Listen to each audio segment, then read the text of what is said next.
क्या उसके आधार पर मिल सकते हैं मौके, ये तमाम चीजें हम लोग भी बहस कर सकते हैं। लेकिन आज एक मानवीय प्रश्न पर हम सब बैठे हैं और अपनी अपनी पीठ थपथपाने के बजाय मैं एक बात जरूर कहना चाहूंगा, देश के प्रधानमंत्री नरेंद्र मोदी जी को राज्यों के मुख्यमंत्रियों से जो प्रवासी मजदूरों को लेकर के एक नीतिगत निर्णय जरूर लेना चाहिए, उनकी कठिनाइयां कम हो सकें।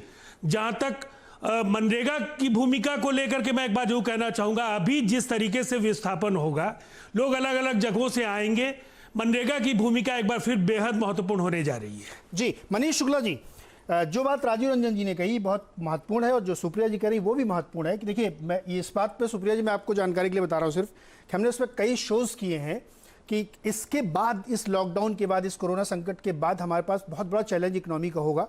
उसके लिए हमको अभी से तैयारी करनी होगी। इस पर हम लोग बहुत शोज कर चुके हैं और आगे भी करेंगे, तो आपसे बातचीत करेंगे। लेकिन आज का मुद्दा ये है कि अगर हम ये अलाउ कर रहे हैं कि जैसे जो शेष नायक जी कह रहे हैं, मैं उससे सहमत होते हुए उस बात को आगे रख रहा हूं कि जो जहां पे है उसको वहां की सरकार सुविधा प्रदान करे, ना कि वो ये दूसरा राज्य वाला कहे कि हाँ हम ले जाते हैं तो आप ले जाइए, वो कहेंगे तो वो ले जाते हैं। नहीं, जो अगर वो बच्चे राजस्थान में है तो ये राजस्थान सरकार की जिम्मेदारी है, अगर वो मध्य प्रदेश में है तो मध्य प्रदेश सरकार की जिम्मेदारी है कि वो उसकी व्यवस्था वहां करें, क्योंकि ट्रांजैक्शन रोकना उद्देश्य है लॉकडाउन का। अदरवाइज तो फिर मोदी जी हर 15 दिन में आके ये बात क्यों कह रहे हैं कि आपको लॉकडाउन रहना, अपने घर में रहना है? मनीष शुक्ला जी।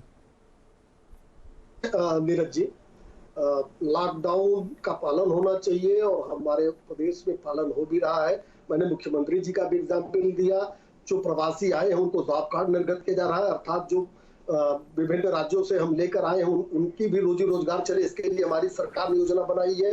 लॉकडाउन के दौरान हमारी जो प्रयोगशालाएं 2 थी आज 18 तक पहुंच गई हैं, 29 तक हम ले जाने वाले हैं, हमने उसकी भी तैयारी की है।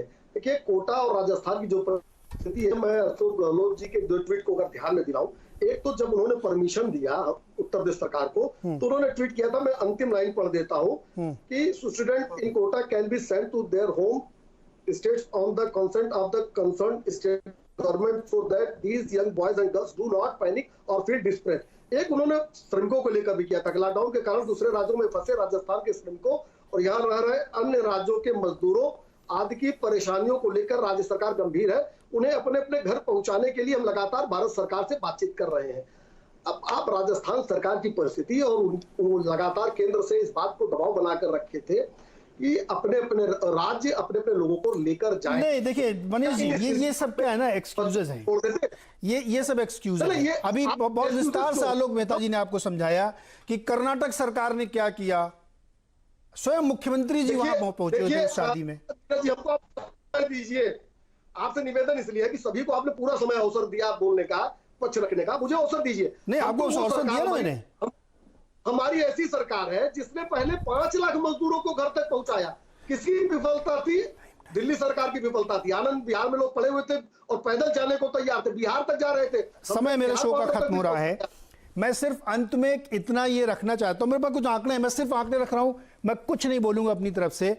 महाराष्ट्र में इस समय 4400 के करीब केस हो चुके हैं, दिल्ली में 2000 का आंकड़ा पार हो गया है, गुजरात में 1851 है, राजस्थान में 1550 के करीब पहुंच रहा है, तमिलनाडु में 1550 और बिहार में सिर्फ 96 और कोई उसमें नया एडिशन नहीं है। मैं ये नहीं कह रहा हूं कौन अच्छे से कर रहा है कौन बुरे से, आप लोग खुद समझदार हैं, इसको करिए। लेकिन मैं ये चाहता हूं कि जो प्रधानमंत्री जी कह रहे हैं कि लॉकडाउन का पालन हो, वो होना चाहिए, क्योंकि अभी फिलहाल उसका सिर्फ एक वही इलाज है। बहुत बहुत शुक्रिया इस चर्चा में जुड़ने के लिए। हमारे साथ जुड़े रहिएगा क्योंकि खबरों का सिलसिला लगातार जारी रहेगा।